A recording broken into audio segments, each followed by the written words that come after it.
السلام علیکم ورحمۃ اللہ وبرکاتہ نحمده ونصلی علی رسولہ الکریم اما بعد فاعوذ باللہ السمیع العلیم من الشیطان الرجیم بسم اللہ الرحمن الرحیم رب اشرح لی صدری ویسر لی امری واحلل عقدۃ من لسانی یفقهوا قولی واجعل لی وزیرا من اہلی رب هب لی حکما الحقنی بالصالحین واجعل لی لسان صدق فی الآخرین واجعلنی من ورثۃ جنۃ النعیم اللہم فقہنا فی الدین آمین یا رب العالمین سبحانک لا علم لنا الا ما علمتنا انک انت العلیم الحکیم۔ آج ہم سورۃ القدر کو ڈسکس کریں گے۔ سورۃ القدر مکی دور میں نازل ہوئی، اس کی ٹوٹل 5 آیات ہیں، اور اس کے سبب نزول کے لیے بھی ایک واقعہ پیش کیا جاتا ہے جو کہ بیسکلی ایک مرسل روایت ہے، اور تفسیر ابن کثیر اور معارف القرآن دونوں میں موجود ہے۔ حضرت مجاہد رحمہ اللہ جو کہ ایک تابعی ہیں، وہ روایت کرتے ہیں نبی صلی اللہ علیہ وآلہ وسلم سے کہ آپ صلی اللہ علیہ وآلہ وسلم نے بنی اسرائیل کے ایک آدمی کا ذکر فرمایا جس نے اللہ کے رستے میں 1000 مہینے اسلحہ پہنے رکھا، یعنی اس نے کبھی اسلحہ اتارا ہی نہیں، ہر وقت جہاد کی حالت میں ہوتا تھا، مجاہد ہی ہوتا تھا ہر وقت اور جہاد کر رہا ہوتا تھا۔ تو اس زمانے میں عمریں بھی زیادہ ہوتی تھی، اس طرف اشارہ ہے۔ تو اس بات پر مسلمانوں کو بے انتہا تعجب ہوا، یعنی جو صحابی آپ صلی اللہ علیہ وسلم کے ارد گرد موجود تھے ان کو بہت تعجب ہوا۔ تو اللہ تعالیٰ نے یہ آیات نازل فرمائیں اس سورت کی، جس میں یہ بتایا گیا کہ آپ کی امت کو ایک رات دی جاتی ہے، صرف وہ ایک رات ان 1000 سالوں سے بہتر ہے۔ تو اس سورت کا موضوع ہوگا لیلۃ القدر کی اہمیت اور فضیلت، اور اس صورت میں انشاءاللہ ہم لیلۃ القدر سے ریلیٹڈ جتنی بھی کوسچنز ہیں، جتنی بھی باتیں ہیں، کیا، کیوں، کب، کیسے، ان سب کو انشاءاللہ آنسر کریں گے اور ڈسکس کریں گے۔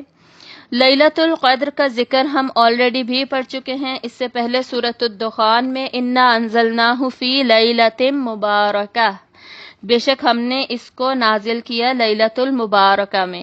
تو اسی رات کے 2 نام ہیں، لیلۃ القدر اور لیلۃ المبارکہ۔ تو سورۃ الدخان کی جو پہلی 3 آیات ہیں انشاءاللہ اس کے ساتھ بھی کمپیریزن کریں گے۔ پچھلی سورۃ العلق میں ہم نے دیکھا تھا پہلی وحی کی بات ہوئی تھی۔ قرآن جو سب سے پہلے جو قرآن کی وحی نازل ہوئی وہ کیا تھی، اور اس صورت میں اب ہم دیکھیں گے وحی قرآن کی وحی کب نازل ہوئی تھی، نزول قرآن کب ہوا، وہ انشاءاللہ ہم ڈسکس کریں گے۔ سٹارٹ کرتے ہیں، بسم اللہ الرحمن الرحیم۔ انا انزلناہ فی لیلۃ القدر، بے شک ہم نے نازل کیا اسے لیلۃ القدر میں۔ اس میں ہم دیکھ رہے ہیں کہ ہم پر بہت زیادہ تاکید دی گئی ہے۔ اگر انزلناہ بھی صرف کہا جائے نا، اس میں بھی نا کا ورڈ تو آ رہا ہے، یعنی ہم تو اس میں بھی ایڈڈ ہے کہ ہم نے اسے نازل کیا، لیکن ایڈیشنل ان نا شروع میں لگایا گیا ہے مزید ایمفیسس اور تاکید کے لیے، تاکہ ہم ایک تو اس پر یقین ہو، ہمارا یقین قلب حاصل ہو کہ یہ قرآن مجید کیا ہے، تنزیل من رب العالمین، تمام جہانوں کے رب کی طرف سے نازل کردہ ہے۔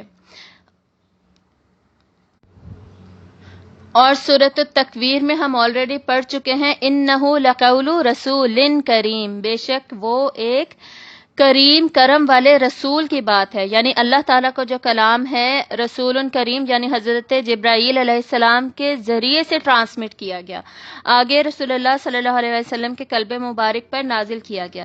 لیکن اس صورت میں حضرت جبرائیل علیہ السلام کا نزول کے اعتبار میں ذکر نہیں ہے، بلکہ اللہ تعالیٰ نے تمام کا تمام ایمفیسس صرف اور صرف اپنی ذات پر رکھا ہے، تاکہ ہم قرآن کو اللہ کے ساتھ ریلیٹ کر سکیں اور اس اعتبار سے اس کی امپورٹنس کو سمجھ سکیں کہ ہمارے لیے قرآن اہم ہے، اور قرآن جس رات میں نازل ہوا وہ بھی اسی اعتبار سے اہم ہے۔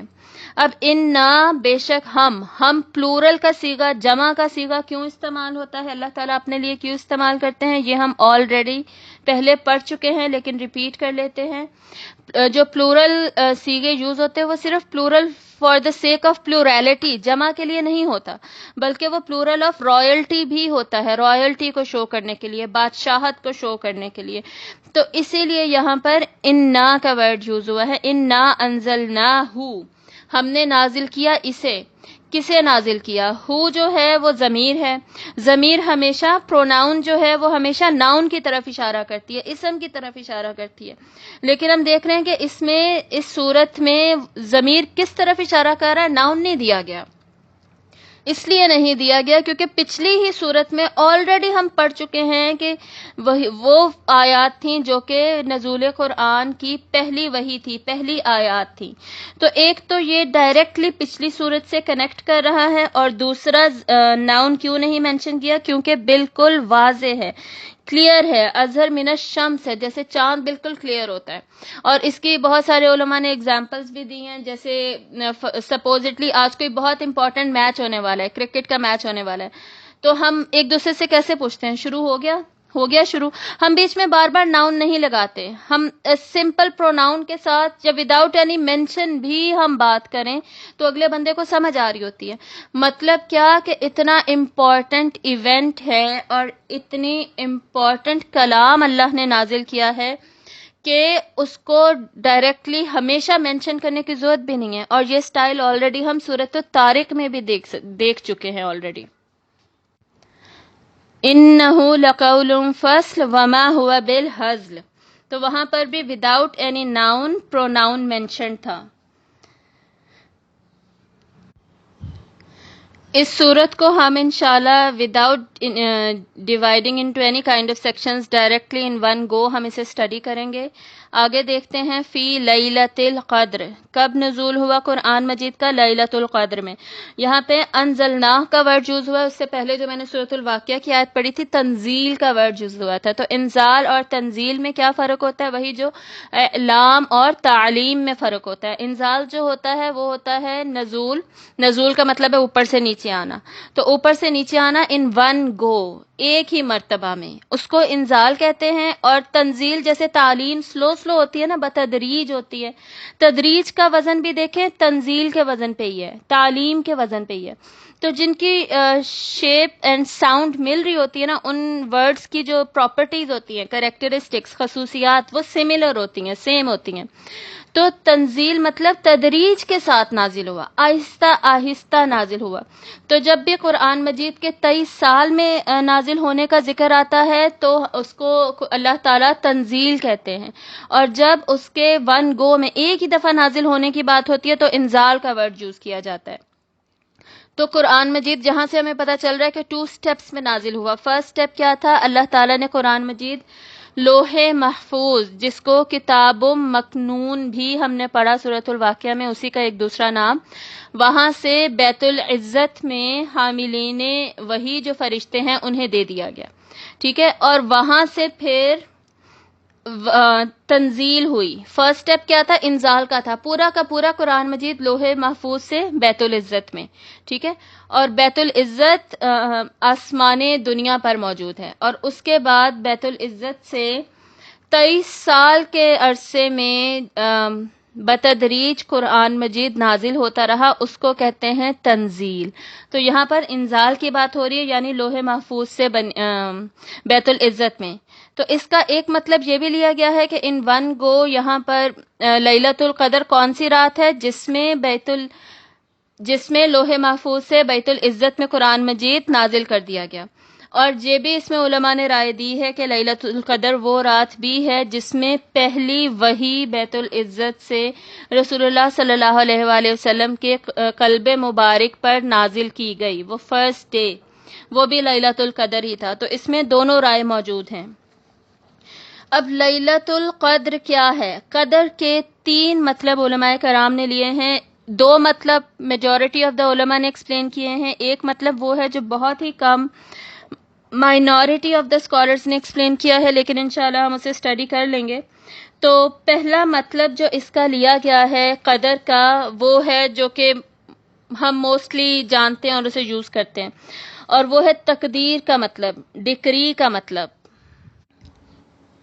یعنی اس رات کا نام لیلۃ القدر قدر والی رات کیوں ہے؟ کیونکہ اس رات کو وہ تقدیر کے فیصلے، تقدیر کے امور جو کہ آلریڈی اللہ تعالیٰ کے علم میں ہیں، اور اللہ تعالیٰ نے اپنا علم تقدیر آلریڈی پین سے بھی شروع میں ہی لکھوا لیا تھا. ہم نے لاسٹ ٹائم بھی پڑھا تھا کہ پین جو قلم جس کا اللہ تعالیٰ ذکر کرتے ہیں، اللہ تعالیٰ کی پہلی مخلوقات میں سے ہے، اور اللہ نے قلم کو کہا لکھ، اور قلم نے کہا کہ میں کیا لکھوں، تو اللہ تعالیٰ نے کہا کہ جو شروع سے اینڈ تک ہونا ہے وہ سب لکھ ڈال، تو قلم نے سب لکھ دیا۔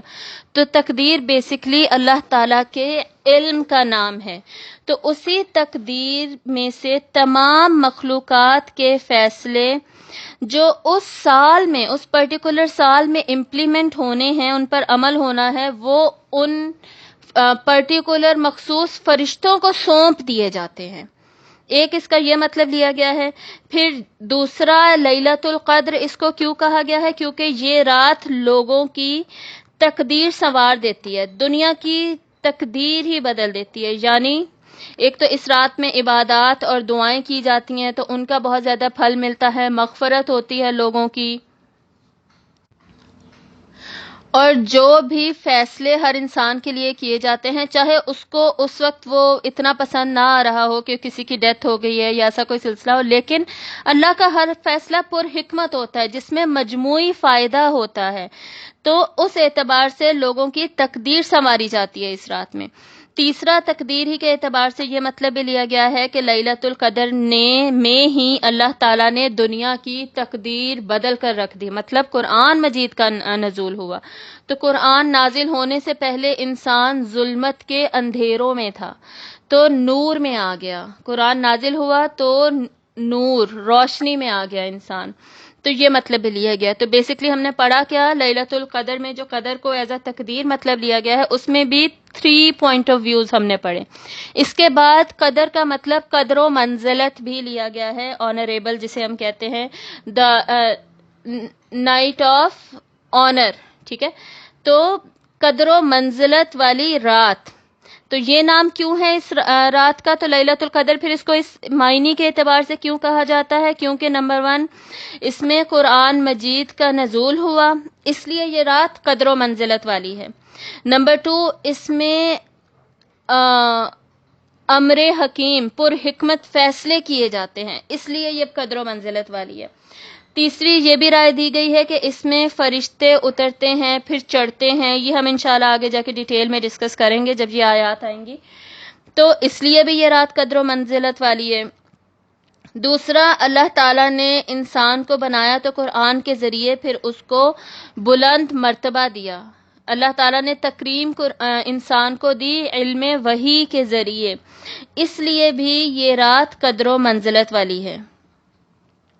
چوتھا پوائنٹ، اس رات میں عبادت کرنے والوں کی قدر، ان کا رتبہ، ان کا مرتبہ بڑھ جاتا ہے، سٹیٹس اللہ کی نظر میں ہائی ہو جاتا ہے، اللہ تعالیٰ کے قرب کی جو سیڑھیاں ہیں وہ انسان جلدی جلدی چڑھ سکتا ہے، وہ خود قدر و منزلت والا ہو سکتا ہے اگر وہ اس رات میں عبادت کریں۔ اور اسی سلسلے میں علماء کرام نے یہ رائے بھی دی ہے کہ لیلۃ القدر قرآن مجید کے نزول سے پہلے بھی مبارک رات تھی، قدر والی، قدر و منزلت والی ہی رات تھی، اور اللہ نے اسی لیے اس رات کو چوز کیا قرآن مجید کے نزول کے لیے۔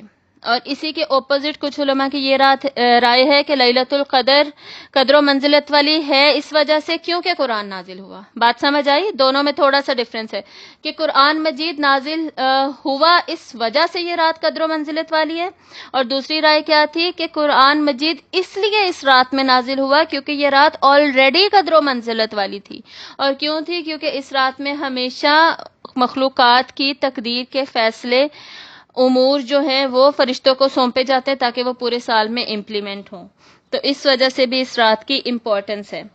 تیسرا مطلب جو اس قدر کا لیا گیا ہے وہ ہے تنگی، جیسے ہم نے سورۃ الفجر میں پڑھا تھا نا، وَأَمَّا إِذَا مَبْتَلَاهُ فَقَدَرَ عَلَيْهِ رِزْقَهُ، تو جب اس کا رزق تنگ ہو جاتا ہے۔ قدر کا مطلب ہوتا ہے کیلکولیٹڈ اماؤنٹ، کسی کو دینا، گن کے دینا جسے ہم کہتے ہیں نا اردو میں، وہ چیز۔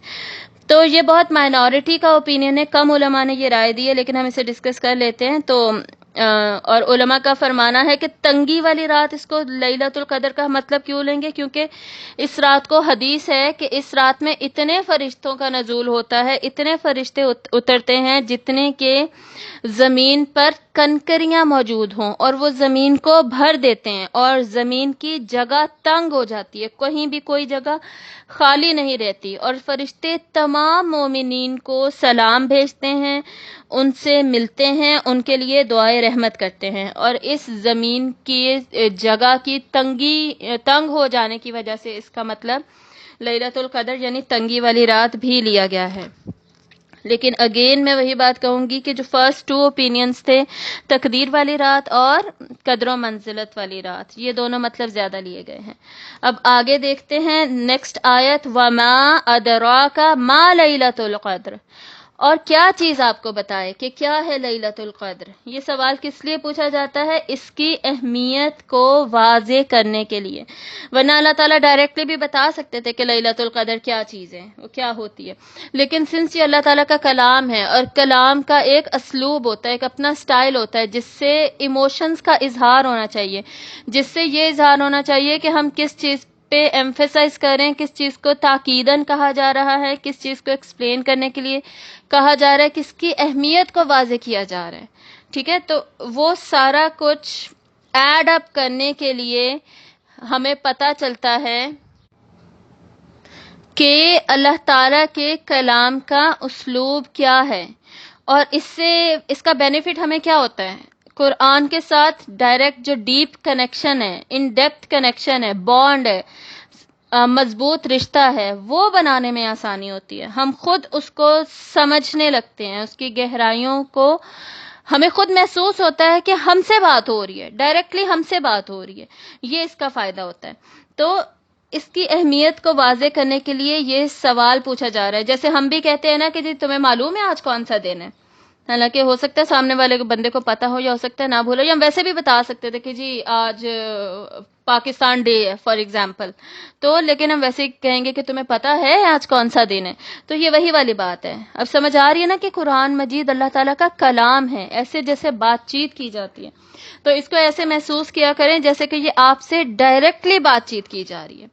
لیلۃ القدر خیر من الف شہر، لیلۃ القدر کیا ہے؟ بہتر ہے 1000 مہینوں سے، یعنی اس رات میں خیر ہی خیر، بھلائی ہی بھلائی ہوتی ہے، جیسے ہم سورۃ الدخان کی پہلی آیت جو ہم پڑھتے ہیں اس سلسلے میں، انا انزلناہ فی لیلۃ مبارکہ، بے شک ہم نے اس قرآن کو مبارک رات میں نازل کیا۔ تو مبارک کا بھی کیا مطلب ہوتا ہے؟ برکت والی، اور برکت کیا ہوتا ہے؟ برکت بیسکلی ہوتا ہے انکریزمنٹ آف گڈ، خیر کا بڑھتے جانا، ملٹیپلیکیشن آف گڈ، یہ سمجھ لیں آپ، خیر کا بڑھتے جانا، چاہے وہ خیر انٹینجیبل ہو، نہ نظر آتی ہو، غیبی ہو، چاہے وہ خیر ٹینجیبل ہو، فزیکل ہو، دکھنے والی ہو، ہر طرح کی خیر جو ہے وہ اس رات میں بڑھ جاتی ہے، اور اس رات میں صرف اور صرف خیر ہی خیر ہے، اس کے علاوہ کچھ بھی نہیں ہے۔ اور کتنی بہتر ہے لیلۃ القدر باقی راتوں سے یا باقی سالوں مہینوں سے؟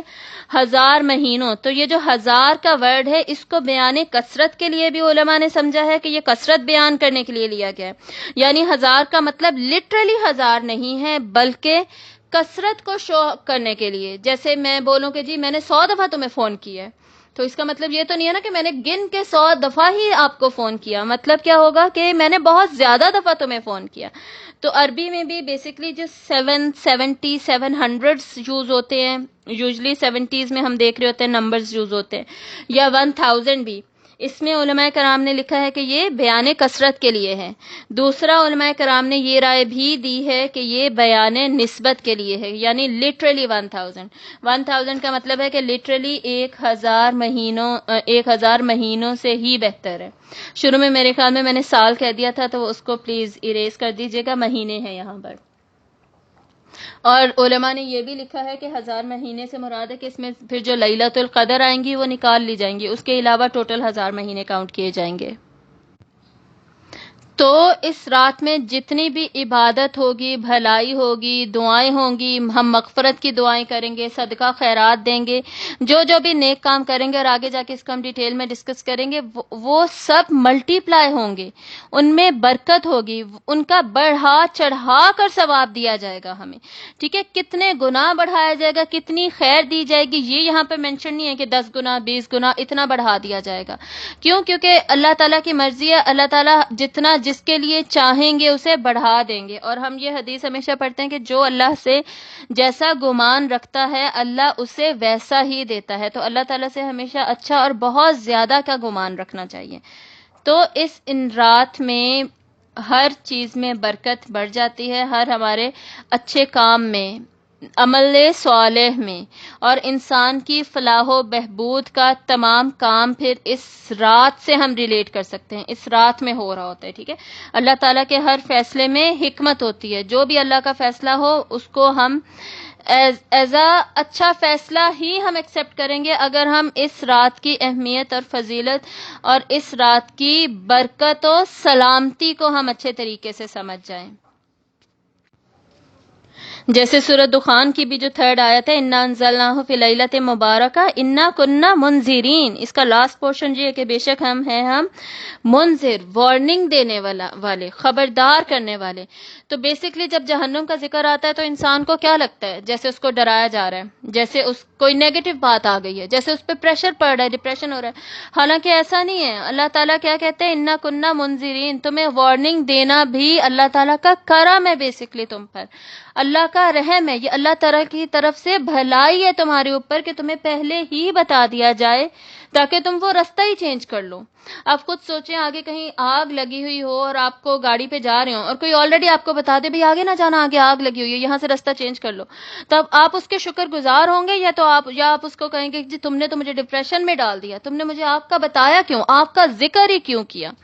تو اس کو پلیز اس طریقے سے سمجھیں اور اس بات کو ریئلائز کریں، ریکگنائز کریں کہ اللہ تعالیٰ کا ہمیں وارننگز دینا بھی الٹیمیٹلی ہماری خیر کے لیے ہے اور ہماری بھلائی کے لیے ہے.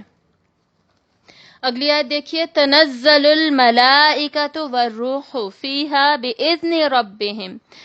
تنزل، اترتے ہیں اس میں فرشتے، الملائکہ فرشتے، یعنی بہت سارے فرشتے اترتے ہیں. ہم آلریڈی حدیث پڑھ چکے ہیں، آپ صلی اللہ علیہ وسلم نے فرمایا کہ اس رات میں اتنے فرشتے اترتے ہیں جتنی کہ زمین پر کنکریاں یا ریت کے ذرے موجود ہوں، اتنے زیادہ فرشتے اترتے ہیں اور زمین جو ہے وہ ساری کی ساری بھر جاتی ہے.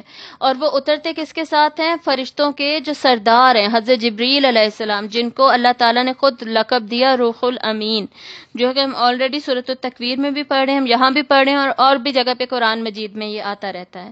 تو حضرت جبرائیل علیہ السلام سنس اللہ تعالیٰ کے مقرب ترین فرشتے اور ان کا مرتبہ ہی اور تھا، اس وجہ سے انہیں الگ سے مینشن کیا گیا ہے اس رات کی اہمیت کو مزید واضح کرنے کے لیے کہ ایسی رات ہے جس میں فرشتوں کے جو سردار ہیں وہ بھی خود زمین پر آ رہے ہیں، خود اتر رہے ہیں. اور آ کیسے رہے ہیں؟ اللہ کے اذن سے، اللہ کی اجازت لے کے. یہ نہیں لکھا ہوا کہ بھی امر ربہم، کہ اللہ کے امر سے، اللہ کے حکم سے، یعنی سب فرشتے اور حضرت جبرائیل علیہ السلام بےتاب ہیں زمین پر آنے کے لیے، اللہ کی اجازت کا انتظار کر رہے ہیں، اور جیسے ہی اجازت ملتی ہے تو سب کے سب زمین پر آ جاتے ہیں. وہ بھی ریئلائز کرتے ہیں کہ جی یہ رات بابرکت و رحمت والی ہے. اور آگے ان کا آنے کا مقصد بھی بیان کیا گیا، من کل امر، ہر کام کے لیے. کون سے کام؟ اس کا بھی ذکر یہی سورۃ الدخان کی آیت نمبر 4 میں ہے، فیہا یفرق کل امر حکیم. اس میں تفریق کیے جاتے ہیں، یعنی امپلیمنٹ کیے جاتے ہیں، ٹھیک ہے، ہر طرح کے پر حکمت فیصلے. تو جتنے بھی پر حکمت فیصلے ہیں، یعنی تقدیر کے جتنے بھی فیصلے ہیں، وہ اس سال میں پرٹیکولر جو امپلیمنٹ ہونے ہیں وہ اللہ تعالیٰ فرشتوں کو دیتے ہیں تاکہ وہ ان پر اس سال کے لیے کام سٹارٹ ہو جائے. تو وہ لے کر وہ سارے فرشتے اترتے ہیں.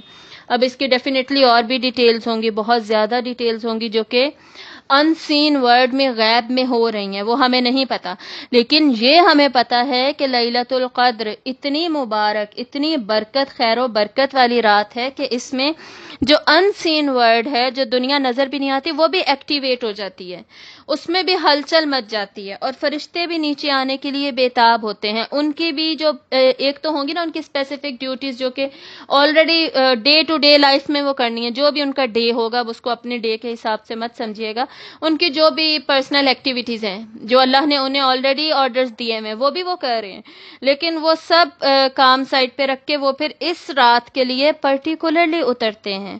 تو اب ہم کیا کرتے ہیں، اگر ہم اس رات میں اپنے بھی سارے کام جو ہماری اسپیسیفک آلریڈی اسائنڈ ڈیوٹیز ہیں ہم انہیں چھوڑ کے اس مبارک رات میں اس کا حق ادا نہیں کرتے، اس میں ایسے عبادت، دعا اور دعائے مغفرت نہیں کرتے جیسے کہ اس کا حق ہے، تو ہم کتنے بڑے لاس پر ہیں، کتنا نقصان ہے ہمارا کہ ہم وہ خیر و برکت لینے کی کوشش نہیں کر رہے جس خیر و برکت کی وجہ سے فرشتے اٹریکٹ ہوتے ہیں، کھچے چلے آتے ہیں، اور جو بھی جگہ خیر و برکت والی ہوتی ہے ہم آلریڈی جانتے ہیں وہاں پر فرشتے خود آ جاتے ہیں۔ ہم جانتے ہیں کہ جتنی بھی علم کی محفلیں ہیں، آپ صلی اللہ علیہ وسلم نے فرمایا جب کوئی علم جس بھی جماعت میں علم حاصل کیا جا رہا ہوتا ہے تو فرشتے اس جماعت کے اوپر اپنے پر بچھا لیتے ہیں، فرشتے ان کے لیے دعائیں کرتے ہیں، دعائیں مغفرت کرتے ہیں، جہاں جہاں جس محفل میں اللہ تعالیٰ کا ذکر ہو رہا ہوتا ہے۔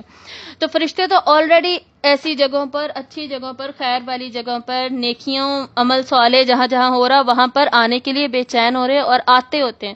انہیں بھی لوگوں سے محبت ہے، ہم جیسے فرشتوں کی جو کوالٹیز پڑھتے ہیں مختلف احادیث کے ذریعے ہمیں پتہ چلتا ہے فرشتوں کی فیلنگز ہیں، کچھ چیزیں انہیں بری لگتی ہیں اور کچھ چیزوں کی طرف وہ اٹریکٹ ہوتے ہیں، انہیں اچھا لگتا ہے، جیسے نیک لوگوں کی صحبت میں رہنا، نیک قرآن مجید کی تلاوت سننا، خوشبو، یہ سب انہیں پسند ہے۔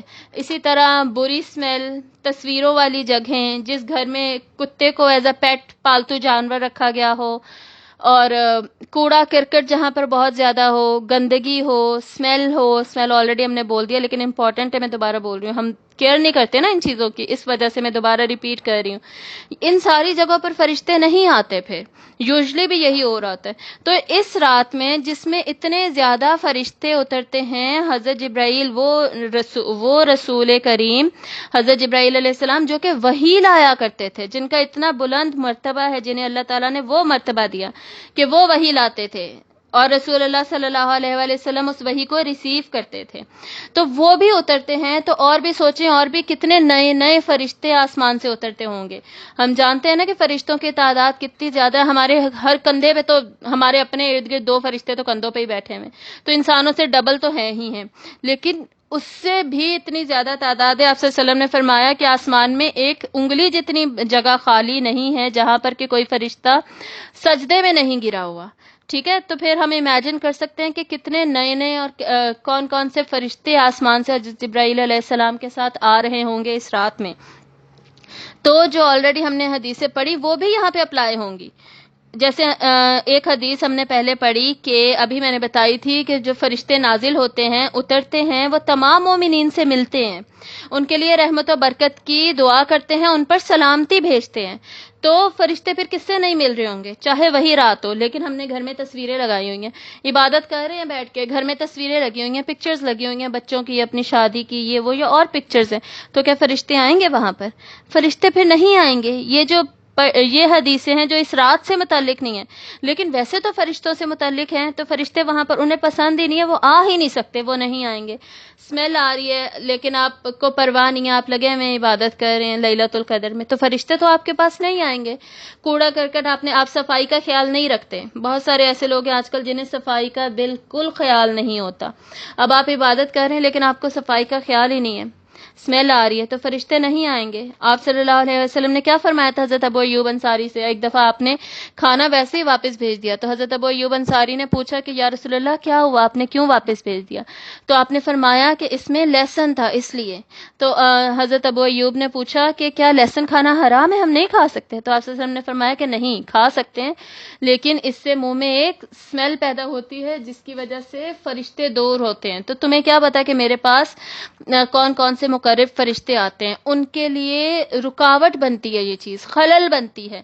سمجھ کے آئی ہمیں یہ کہ فرشتے آنا چاہتے ہیں، اس وقت رسول کے پاس آنا چاہ رہے ہوں گے نا، کتنا انہیں شوق ہوگا رسول سے ملنے کا.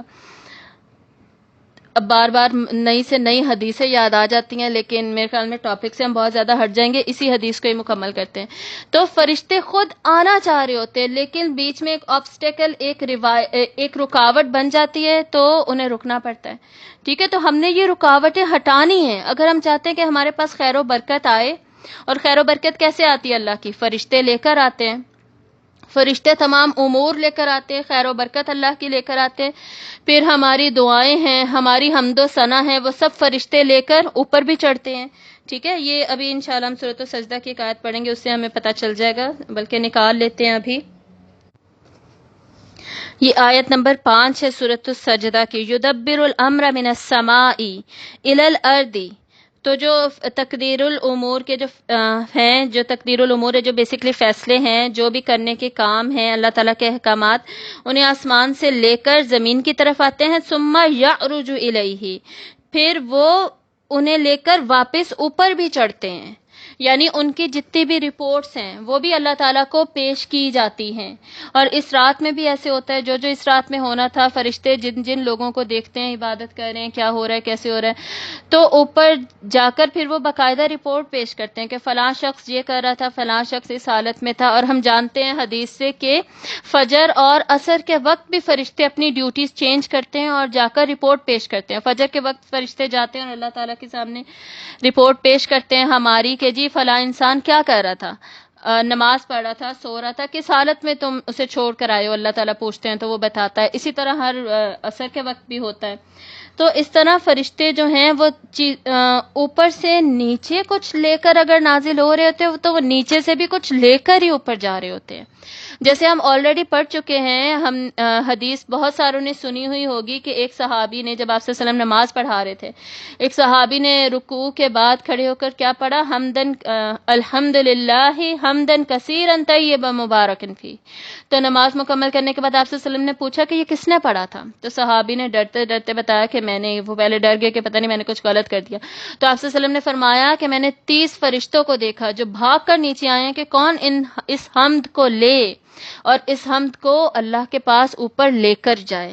سمجھ آئی؟ تو اللہ تعالیٰ نے یہ ڈیوٹیز فرشتوں کی لگائی ہوئی ہیں کہ وہ رحمت اور برکت اور خیر نیچے لے کر آتے ہیں. تو وہ ہماری دعائیں، ہماری حمد، ہماری مغفرت اور سب کچھ اوپر بھی لے کر جاتے ہیں. اور خود فرشتے ہمارے لیے دعائیں بھی کر رہے ہوتے ہیں. تو یہ اس طرح پھر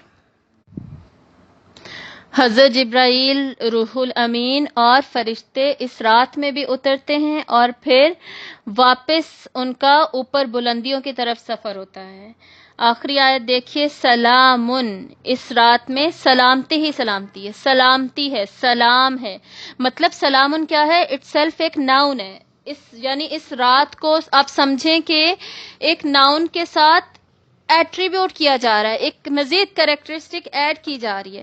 اور اس کو مقدم کیوں رکھا گیا ہے؟ سلام ہیا. ویسے تو ہونا چاہیے تھا نا کہ ہیا سلامن، وہ سلامتی ہے، لیکن سلام ہیا، سلام کو مقدم رکھا گیا ہے تاکہ سارا کا سارا زور، فوکس، تاکید اسی کے اوپر رہے کہ اس رات میں سلامتی کے علاوہ کچھ بھی نہیں ہے، پوری کی پوری سلامتی ہی ہے. حتی مطلع الفجر، یہاں تک کہ فجر طلوع ہو جائے. الا نہیں لکھا ہوا، الا کا مطلب ہوتا ہے کہ طلوع فجر تک، یعنی اس سے پہلے پہلے تک ہی. ابھی سورج نہیں نکلے گا بس ختم، یعنی سحری کا ٹائم، لیکن اس کو ایکسٹینڈ کر دیا گیا یہاں تک کہ فجر طلوع ہو جائے. تو فجر جب طلوع ہو جاتی ہے، سورج نکل آتا ہے، جب تک سورج تیز دھوپ والا نہیں نکلتا، اشراق کا ٹائم نہیں شروع ہوتا، تو فجر کا بھی وقت اس میں شامل ہے. رات سے فجر تک یہ رات سلامتی والی رات رہتی ہے. تو یہ تقریباً 6 to 7 آورز بنتے ہیں پوری رات کے، عشاء کے بعد فجر کے بھی ختم ہونے تک اگر ہم دیکھیں.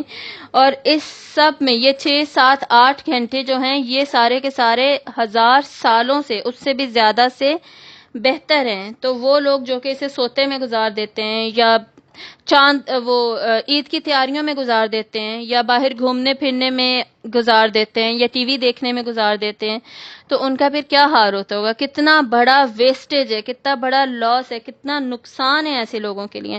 اور آج کل تو ہمیں ٹی وی نے خصوصاً رمضان میں اتنا آکوپائی کیا ہوتا ہے، ہمیں اتنا مصروف رکھا ہوا ہوتا ہے کہ ہم سمجھتے ہیں کہ ہم نے ٹی وی دیکھ لیا وہی بس عبادت ہو گئی، ہمیں مزید ایکسٹرا کچھ کرنے کی ضرورت ہی نہیں ہے۔ رمضان میں بھی بمشکل ہم فرض پورے کر رہے ہوتے ہیں، اور صرف اتنا ہی نہیں بلکہ کچھ لوگ سارا سال فرض ہی نہیں پورے کر رہے ہوتے، بس رمضان میں ہی ایکچولی فرض پورے کر رہے ہوتے ہیں، نمازیں ساری ایکچولی یا قرآن پڑھ ہی رمضان میں رہے ہوتے ہیں۔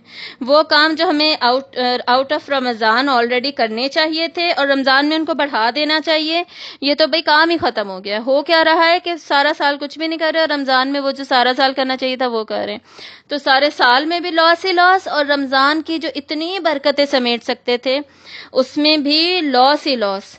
اب سلامتی کے بہت سارے مطلب لیے ہیں علماء کرام نے۔ ایک یہ مطلب لیا ہے کہ سنس اس رات میں ہر فیصلہ ہی پر حکمت ہوتا ہے، چاہے انسان اپنے لیے اس کو سمجھے نہ سمجھے، اس میں کمیونٹی کی مجموعی فلاح و بہبود شامل ہوتی ہے۔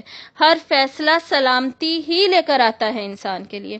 دوسرا، یہ رات کیسے سلامتی والی ہے کہ شیاطین قید کر دیے جاتے ہیں، نہ وہ نیچے آنے والی خیر و برکت میں کوئی خلل ڈال سکتے ہیں، نہ ہی اس رات کے جو راز ہیں، اسرار ہیں، ان کو معلوم کر سکتے ہیں، نہ ہی اوپر کچھ جانے میں یہ لوگ جو شیاطین ہیں وہ کسی قسم کی کوئی بھی خلل، کوئی آبسٹیکل بن سکتے، ڈال سکتے ہیں۔ تو جیسے وحی کی حفاظت کے لیے ہم نے سورۃ الجن میں پڑھا تھا نا، وحی کی حفاظت کے لیے اللہ تعالیٰ نے سخت پہرے لگا دیے تھے کہ اب جنات نہیں آ جا سکتے، تو اسی طرح رمضان میں بھی اور اس رات میں بھی سخت پہرے لگا دیے جاتے، شیاطین قید کر دیے جاتے ہیں، اس لیے بھی یہ رات سلامتی والی ہے، تو خیر و برکت ملتی ہے۔ اس لیے بھی علماء کرام نے لکھا ہے کہ جو برکت ہے نا اور جو سلامتی ہے وہ ایک دوسرے کے ساتھ نا متلازم ہیں، یعنی جڑے ہوئے ہیں، لازم و ملزوم ہیں ایک دوسرے کے لیے۔ تو جو برکت ہے اس کے ساتھ سلامتی بھی آئے گی، اور سلامتی آئے گی تو اس کے ساتھ برکت بھی آئے گی۔ برکت کا مطلب آلریڈی آپ لوگ پڑھ چکے ہیں، پلیز اسے یاد رکھیے گا۔ جو ہماری اسلامک ٹرمینالوجیز ہوتی ہیں نا، ہم ویسے برکت کا ورڈ کتنا اوپنلی یوز کرتے ہیں، لیکن کسی سے پوچھو برکت ہوتی کیا ہے، اس کو پتہ ہی نہیں ہوتا کہ ہوتی کیا ہے۔ تو برکت کیا ہے؟ خیر کا بڑھتے جانا، ملٹی پلائی ہوتے جانا، بڑھتے جانا، بڑھتے جانا، یہ ہوتی ہے برکت۔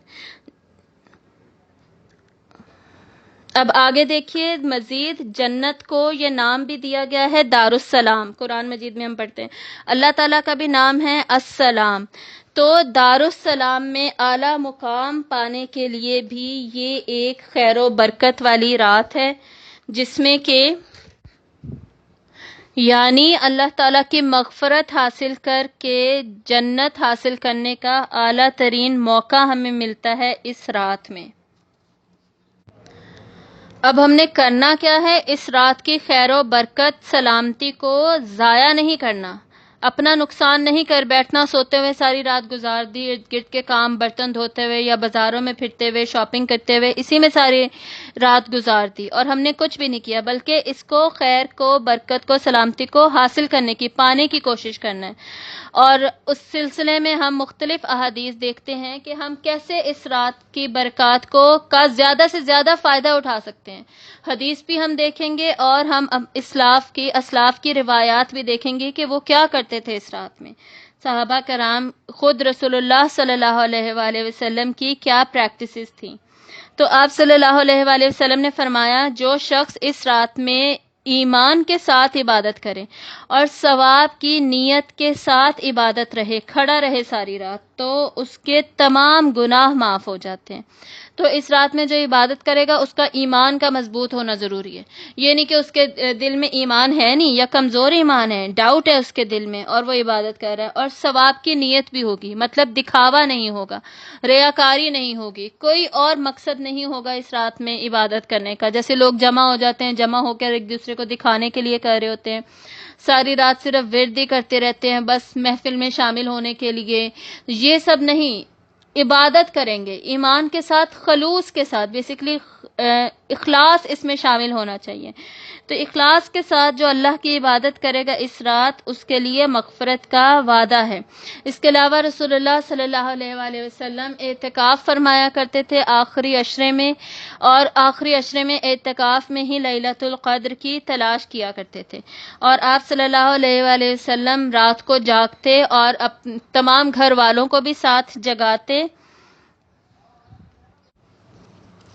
اور حدیث کے الفاظ ہیں کہ آپ کمر کس لیا کرتے، یعنی پکا ارادہ اور ایم کے ساتھ، ایک مشن کے ساتھ کھڑے ہو جاتے کہ اب ساری رات عبادت ہی کرنی ہے. سمجھ آ رہی ہے؟ یہ لیول ہوتا تھا، یہ بینچ مارک، یہ سٹینڈرڈ ہمیں دیا گیا ہے اس رات کی عبادت کا اور اعتکاف کا. اس پورے آخری عشرے کی خصوصی عبادت کیا ہے؟ اعتکاف کرنا. یعنی جو لیلۃ القدر بھی ہمیں نصیب ہو، ہمیں ملے، وہ بھی اعتکاف کی حالت میں ملے. تو اعتکاف خصوصی عبادت ہے جو کہ آخری عشرے سے ریلیٹ کی گئی ہے. اعتکاف کیا ہوتا ہے؟ اپنے آپ کو وقف کر لینا آخری عشرے میں اللہ کی عبادت کے لیے، کوئی دنیاوی کام پھر نہیں کرنا. ٹھیک ہے. اس کے علاوہ اسلاف بہت سارے، ان سے روایات سے ہمیں پتہ چلتا ہے کہ وہ آخری عشرے کی ہر رات میں غسل کیا کرتے تھے. ابھی ہم یہ ڈسکس کریں گے کہ یہ رات آتی کب ہے اور اسے مخفی، اسے چھپا کر کیوں رکھا گیا، یہ ابھی ہم ڈسکشن کریں گے. پہلے فی الحال عبادات کو دیکھ لیتے ہیں. تو غسل کیا کرتے تھے تاکہ غسل کا بھی انہیں ثواب ملے. پھر فرشتے آئیں گے تو فرشتوں سے ملاقات ہوگی، فرشتے سلامتی بھیجیں گے. ہر مومن کے پاس آتے نا، ہمیں نظر نہیں آ رہے ہوتے، تو انہیں بھی خوشی محسوس ہو، وہ رحمت برکتیں وہی لے کر آتے ہیں. پھر دعائیں واپس جاتی ہیں، مغفرت کی دعائیں واپس جاتی ہیں، فرشتے ہمارے لیے دعائیں کرتے ہیں. تو اس سب کے لیے وہ غسل کا اہتمام بھی کرتے تھے. پھر نوافل کو کثیر تعداد میں بڑھا دیتے تھے. ٹھیک ہے. قضا نمازیں بھی آپ پڑھ سکتے ہیں، آپ نوافل بھی پڑھ سکتے ہیں، لیکن کثیر تعداد ہونی چاہیے. کوشش ہمیں کرنی چاہیے ہم کھڑے ہو کر پڑھیں. جو کھڑے ہو کے نہیں پڑھ سکتا وہ بیٹھ کے پڑھ لے، نفل عبادت ہے. فرض تو کوشش کرنی چاہیے کھڑے ہو کے ہی پڑھیں جب تک کہ بہت ہی زیادہ بیماری نہیں ہے. لیکن نوافل میں پھر چھوٹ ہے، لیکن کوشش ہماری کیا ہونی چاہیے؟ ہم کھڑے ہو کر ہی عبادت کریں. آپ صلی اللہ علیہ وسلم اتنا لمبا لمبا قیام فرماتے نوافل میں، خصوصاً قیام اللیل میں، کہ آپ کے پاؤں پہ ورم پڑ جاتے، چھالے بھی پڑ جاتے، سوج جاتے آپ کے پاؤں. تو ہمارے ساتھ تو شاید ہی کبھی کسی کے ساتھ ایسا ہوا ہو کہ کوئی اتنی دیر کھڑا ہو چکا ہو. لیکن ہمیں جو وہی بات ہے کہ جو بینچ مارک، جو سٹینڈرڈ دیا گیا ہے نا، وہ یہ دیا گیا ہے. تو نوافل میں، قیام اللیل میں ساری رات گزاریے، تلاوت قرآن کیجیے، زیادہ سے زیادہ قرآن کی تلاوت کیجیے. ایون علماء کرام نے یہاں تک کہا ہے کہ جو احادیث ہے جن میں یہ کہا گیا ہے کہ 3 دن سے پہلے قرآن مجید ختم نہ کرو، وہ رمضان پہ اور آخری عشرے پہ اور خصوصاً لیلۃ القدر پہ اپلائی نہیں کرتی. وہ باقی عام دنوں کے لیے یہ ایک رول دیا گیا ہے. اور رمضان کیا ہے؟ اس سے ایکسیپشن ہے. سمجھ آ رہی ہے؟ ایکسیپشن ہے. اور پھر لیلۃ القدر تو سب سے بڑی ہی ایکسیپشن ہے. تو میکسیمم جتنا زیادہ ہو سکے قرآن مجید کی تلاوت کریں. یعنی میں یہ بتانے کی کوشش کر رہی ہوں کہ علماء کرام کا کیا لیول تھا، اسلاف کا ہمارے کیا لیول تھا. ہم تو ایک پارہ بڑی مشکل سے لیلۃ القدر میں بھی ختم کریں، یا 2 کر لیں، 3 کر لیں، 4 کر لیں، اس سے زیادہ تو ہم کرتے ہی نہیں ہیں. تو ہمارے اسلاف تو اتنی زیادہ سے زیادہ بڑھ چڑھ کر عبادات کیا کرتے تھے. ایون پورے رمضان میں جو باقی سال میں وہ عبادت کرتے تھے نا، اسی کو 3-4 گنا بڑھا دیتے تھے. اور ہمارے کیا حالات ہیں آپ لوگ جانتے ہیں. 27 رمضان کو یا اور کسی بھی ایک طاق رات کو ٹی وی پہ پروگرام چل جاتا ہے، بس وہ ساری رات ٹی وی پہ جاگ رہے ہوتے ہیں، نعتیں پڑھ رہے ہوتے ہیں یا اور کچھ کر رہے ہوتے ہیں، اور ہم سمجھتے ہیں کہ جی ہم نے اسے دیکھ لیا، بس ہماری عبادت ہو گئی. ہم نے ان نعتوں کو سن لیا، ہم نے بس دل میں محسوس کر لیا، ہم نے ساتھ ساتھ پڑھ لیا، بس ہماری عبادت ہو گئی. یہ عبادت نہیں ہے. اس رات میں انفرادی عبادت کو پریفرنس دی گئی ہے، ترجیح دی گئی ہے. اپنی انفرادی عبادت کرو، اللہ کے سامنے اکیلے کھڑے ہو، پھر اللہ کے سامنے رو رو کر، گڑ گڑا کر دعا کرو. جتنے دعا کے ایٹیکیٹس ہیں ان سب کے ساتھ اللہ کے حضور دعا کرو. ٹھیک ہے. رونا نہیں آ رہا، رونے والی شکل بنا لو، بار بار مانگو. اور دعا کے ایٹیکیٹس میں مزید کیا آتا ہے؟ اللہ تعالیٰ کی حمد و تعریف، حمد و ثنا بیان کرو، پھر رسول اللہ صلی اللہ علیہ وآلہ وسلم پر درود و سلام بھیجو، پھر اپنی دعائیں مانگو اور مغفرت کی دعا کرو. حضرت عائشہ رضی اللہ تعالیٰ عنہ نے آپ صلی اللہ علیہ وسلم سے پوچھا کہ یا رسول اللہ اگر لیلۃ القدر ملے ہمیں کیا دعا کرنی چاہیے؟ تو ان کا اتنا بڑا احسان ہے کہ انہوں نے پوچھ لیا اور ہمیں پتہ چل گیا. آپ صلی اللہ علیہ وسلم نے اتنی سمپل سادہ دعا بتائی جو میرے خیال میں ہم میں سے سب کو آتی ہوگی اور آنی ہی چاہیے. اللہم انکا عفوٌ، اے اللہ بے شک تو معاف کرنے والا ہے، تحب العفو تو پسند کرتا ہے معاف کرنے کو، فاعف عنی تو مجھے معاف کر دے. تو پہلے ہم اللہ تعالیٰ کی تعریف کر رہے ہیں اور پھر اللہ تعالیٰ سے مغفرت کی دعا کر رہے ہیں. اور آپ صلی اللہ علیہ وسلم نے بھی ہم پہ احسان کیا کہ اتنی لمبی دعا نہیں بتائی اس ایک رات کے لیے، تاکہ عام عوام سب کے سب اس دعا کو یاد کر کے لیلۃ القدر کی فضیلت حاصل کر سکیں. یہ اپرچونٹی، یہ موقع کوئی بھی ضائع نہ کرے اور سب اس دعا کو مانگے اور سب کی مغفرت ہو سکے، زیادہ سے زیادہ کی مغفرت ہو سکے. تو یہ دعا بھی ہمارے پاس موجود ہے. جو کچھ اور نہیں کر سکتا یا جس کے فرض کریں گھر کے بہت کام ہیں، اس دن بہت ہی برتن جمع ہیں دھلنے والے، وہ دھونے ہی دھونے ہیں، یا ہاسپٹل میں کسی کو اٹینڈ کرنا ہے، یا کوئی بچہ بیمار ہے اس کے ساتھ ہی بیٹھنا، نفل نہیں پڑھ سکتے، یہ کوئی بھی مسئلہ ہے، وہ یہ دعا تو پڑھ سکتا ہے نا. زیادہ سے زیادہ میکسیمم وہ یہ دعا ساری رات پڑھے، پھر ذکر کریں، تسبیح کریں، درود کریں، اپنے پاس لکھ لیں میں نے یہ چیزیں اتنی پڑھنی ہیں. ہمیشہ ٹو ڈو لسٹ بنانا نہ لکھ لینا ہمیشہ فائدہ ہی دیتا ہے. جب ہم لکھتے نہیں ہیں نا تو یوزلی ہمارے ذہن سے چیزیں اسکپ ہو جاتی ہیں، ہم بھول جاتے ہیں، ہم سارا کچھ نہیں کر پاتے، کچھ نہ کچھ ہم سے ضرور مس ہو جاتا ہے. اور یا پھر ہم گنتی بھی پوری نہیں کر پاتے. گنتی یعنی کوئی اسپیسیفک گنتی کی ضرورت نہیں ہوتی، لیکن اپنی تسلی کے لیے کہ میں نے اتنی دفعہ حمد کی تو ہے نا، پھر میں نے اتنی دفعہ دعائے مغفرت کی تو ہے نا، اپنی تسلی کے لیے. تو اس طرح لکھ لینا چاہیے اور لکھ کر پھر ساری حمد و ثنا، تسبیح، دعائیں، درود، نوافل، قضا نمازیں، تلاوت قرآن، سب کچھ ہمیں کرنا چاہیے. سمجھ آ رہی ہے نا؟ جو ثواب، خیر و برکت، مغفرت ہمیں اس رات میں نصیب ہو رہی ہوتی ہے وہ کہیں پہ کسی اور رات میں نصیب نہیں ہو رہی ہوتی. ہر کچھ سرٹن عبادات ہے نا جو اللہ نے پرٹیکولر ٹائم کے ساتھ ریلیٹ کر دی ہیں. جیسے فجر ہے وہ اس کے اپنے وقت میں ہی پڑھنی ہے، کسی اور ٹائم میں پڑھیں گے وہ فجر والا ثواب نہیں ملنا. ٹھیک ہے، وہ فجر کی برکت اور وہ فجر کا جو اپنے وقت پہ پڑھنے کی فضیلت ہے وہ تو آپ نے لوز کر دی نا، چاہے اب 2 سنت 2 فرض بعد میں پڑھ لیں. اب رمضان میں روزے رکھنا ہے، جس نے رمضان میں رکھ لیے اس کو تو پھر اور ہی خیر و برکت ملی ہے. جس نے وہ روزے بعد میں کبھی رکھے کہ رمضان میں نہیں رکھے گئے، بھائی میں سردیوں میں رکھوں گا خدا نخواستہ، اور وہ بعد میں کبھی رکھ رہا ہے، وہ خیر و برکت تو اسے نہیں ملے گی. تو جیسے ہر دنیا میں بھی ہر فصل کا ایک موسم ہوتا ہے. آم کا درخت ایک پرٹیکولر سیزن میں ہی گرو کرے گا، پرٹیکولر ٹیمپریچر پہ ہی وہ بڑھے گا، چڑھے گا، گرو کرے گا. ٹھیک ہے، اسی طرح برکت کیا ہوتا ہے؟ بڑھنا، چڑھنا. تو ہمیں بھی خیر و برکت کیسے ملے گی؟ ہماری دعائیں بڑھ چڑھ کے قبول ہوں گی، ہماری سمجھیں کہ جنت میں درجات ہمارے بڑھ چڑھ رہے ہوں گے. وہ کب ہوں گے؟ جب اسی طرح ہم عبادات کے بھی اوقات کا خیال رکھتے ہوئے جب جس کی جیسے فضیلت بیان کی گئی ہے اسی وقت میں انہیں کریں. ٹھیک ہے، تب حاصل ہوگی. تو ہمیں بالکل یہ اپرچونٹی لوز نہیں کرنی چاہیے کہ ہمیں لیلۃ القدر ملے ہی نہ، پوری کوشش کرنی چاہیے کہ ہمیں ملے. آپ صلی اللہ علیہ وآلہ وسلم نے فرمایا کہ رمضان میں ایک ایسی رات ہے جس کی بھلائی سے محروم رہنے والا انتہائی بد نصیب ہے. یعنی کتنی بڑی بھلائی تھی. جیسے سیل لگ جاتی ہے، سیل پہ ویسے فری میں تو چیزیں نہیں مل رہی ہوتی نا ہمیں سیل میں، لیکن سستے داموں ضرور مل رہی ہوتی ہیں. یہاں پہ تو آپ سمجھے کہ فری میں بانٹا جا رہا ہے. اتنی زیادہ یہ ہے ہی رات رحمت و برکت والی. کوئی تھوڑی سی بھی چیز مانگتا ہے، ایک دعا، ایک نفل بھی پڑھتا ہے، اس کو اب 1000 مہینوں میں ٹوٹل کتنی راتیں بنتی ہیں اس سب سے آپ ملٹیپلائی کر لیں تو 30,000 کے کچھ اتنے دن بن جاتے ہیں. تو ایک رکعت پڑھنا از اکول ٹو 30,000 رکعت ہے. کتنا زیادہ ہے. تو انسان کم کچھ تو کرے نا, کچھ تو ایکسٹرا کرے, اپنا قدم بڑھائے. انسان اللہ کی طرف ایک قدم جاتا ہے تو اللہ اس کی طرف 10 قدم آتا ہے, یہ حدیث ہے. ہم کچھ بھی نہ کریں اور ہمیں اس رات کی برکت و فضیلت مل جائے, یہ نہیں ہوگا. اور جو نہیں کرے گا وہ پھر انتہائی بد نصیب ہوگا. جس نے سیل سے بھی فائدہ نہیں اٹھایا, سیل پہ بھی جا کے کچھ نہیں لیا, اس کا تو پھر نقصان ہی نقصان ہے نا. اور چیز بھی کون سی, جو کہ بنیادی ضرورت ہے ہماری. جیسے فرض کریں کھانے پینے کی چیزیں بک رہی تھی, ان پہ سیل تھی تو آپ نے خریدنی تھی ہائی کوالٹی کی, تو وہ چیز جو ہماری بنیادی ضرورت ہے, مغفرت, وہ نہیں ہم نے لی, ہمیں بانٹی جا رہی تھی جب مل رہی تھی.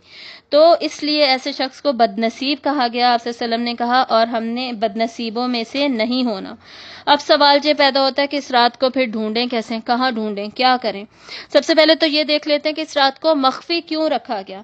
تو اس سلسلے میں علماء کرام نے لکھا ہے کہ اللہ تعالیٰ کی سنت مبارکہ ہے کہ اہم چیزیں, اہم واقعات کو ہمیشہ مخفی رکھا جاتا ہے, چھپا کے رکھا جاتا ہے. جیسے موت کا وقت کیا ہے, جیسے قیامت کب آنی ہے, کیا وقت ہے اس کا, کس دن آنی ہے, یا کسی کی بھی پیدائش کا لمحہ کون کب پیدا ہو رہا ہے. یا جیسے قرآن مجید میں ہم صلاۃ الوسطیٰ کا پڑھتے ہیں تو اللہ نے یہ نہیں بتایا پرٹیکولرلی کون سی ہے صلاۃ الوسطیٰ. علماء کرام میں بہت ساری کی رائے یہ ہے کہ یہ عصر کی نماز ہے, لیکن وہ رائے ہے, اور بھی رائے موجود ہیں. تو صلاۃ الوسطیٰ کون سی ہے. پھر اللہ تعالیٰ آپ صلی اللہ علیہ وسلم فرماتے ہیں کہ اللہ کے 2 اسم اعظم ہیں جن کو لے کر دعا مانگو تو دعا رد ہی نہیں ہوتی. اب وہ کون سے ہیں اسم اعظم, ہمیں نہیں پتا. اب علماء کرام کی رائے ہے کہ وہ ہیں یا حیو یا قیوم. ٹھیک ہے, مختلف احادیث کی روشنی میں ہی یہ علماء نے ڈیٹیکٹ کیا ہے کہ شاید یہ دونوں نام ہیں. ٹھیک ہے, یہ ویسے ہی میں آپ کو بتا رہی ہوں, لیکن ہمیں آپ صلی اللہ علیہ وسلم نے نہیں بتایا, اسے مخفی رکھا.